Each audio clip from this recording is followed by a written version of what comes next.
Hi there, boys and girls. For this week's lesson, we're going to be doing collage, and this video is going to be talking about making your own plant. So we're going to be inventing a new plant.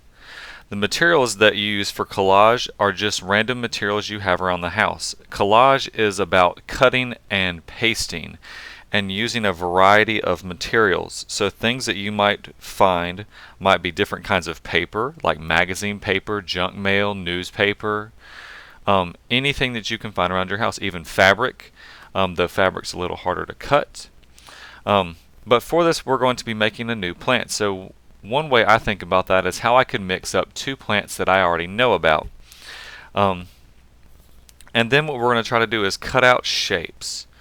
And for that, if you can, I suggest drawing your shapes with a pencil or a marker or a pen, and then cutting out your shapes from there. I've done that ahead of time just to save time on this video for you.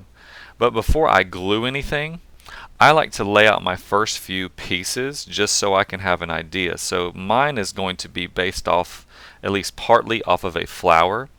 So I'm going to start laying out my pieces of those first. So these are going to be my bottom pieces.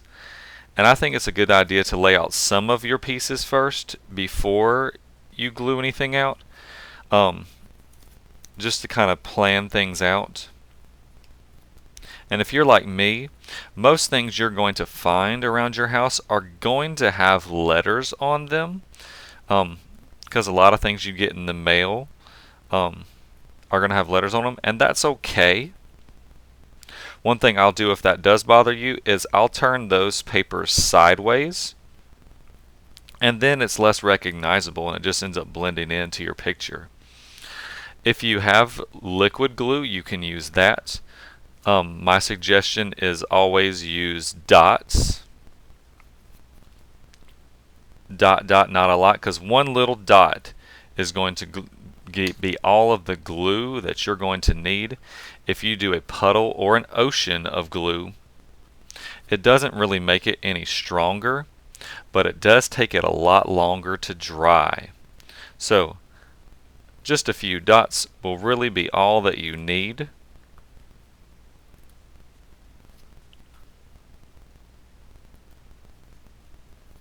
Like something like this big like these, I should probably put dots in the corners along with the center. But we don't need to drench the whole thing in glue just to get it to hold in place.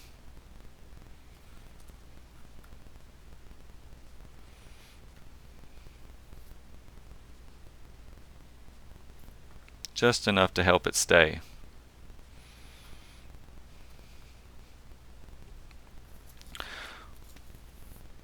One big part of doing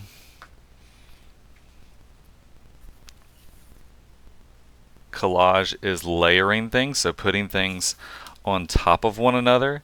And with that, it's a good idea to kind of put things on and see how they look, and then if you like them, then go ahead and glue them. So I was kind of testing out, I want mine to look like it has a mouth, so I put it on there first just to see if I really like that.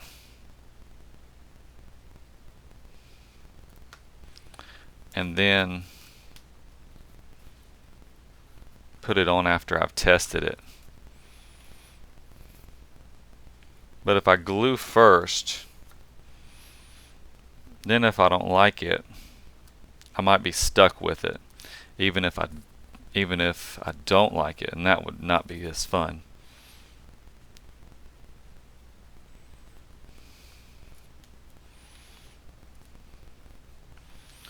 And since that's a little high, I might bring that down a little bit before that dries.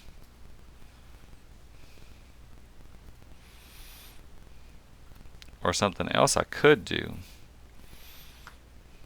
And if you don't have a bottle of glue, glue sticks work pretty good too. But really this is about whatever you might have laying around. The cool thing about art is that art can be made out of anything. So whatever you have can be your art material. So I'm using these little orange triangles that I've cut out to make extra petals to go around my flower, or what really looks like sort of the head of this. I was thinking mine could be like a mix between a flower and a Venus flytrap. Speaking of which, before that gets too dry, I'm going to see if I can stick this piece in there to give it a tongue. That tongue, I guess, would be kind of like this, the center of my flower.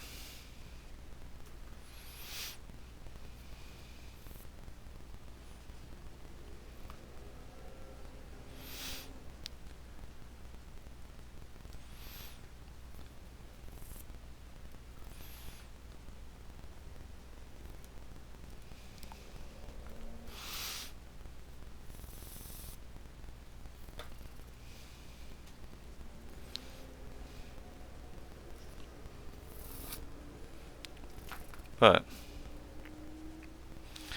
make sure you include all the different parts of your flower. Like I need leaves for mine, so I cut out some oval shapes. What shape your leaves would be totally up to you. Every plant has different shapes of leaves. It's one of the things that makes them unique and helps people to be able to identify them. So make sure you have that stem. You need some ground.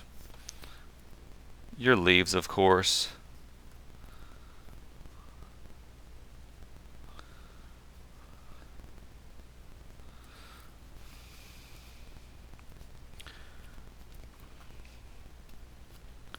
And then most flowers will have a center to them, and then they'll have the part that has the pollen.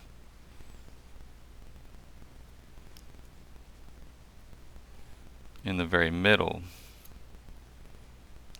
and the part that gets pollinated. So I'm going to add those little pieces up top.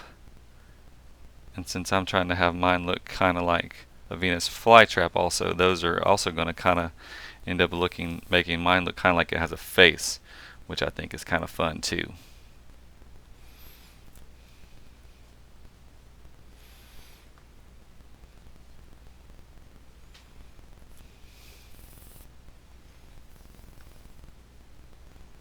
Oh, I lost it. But have fun with it. Create something new.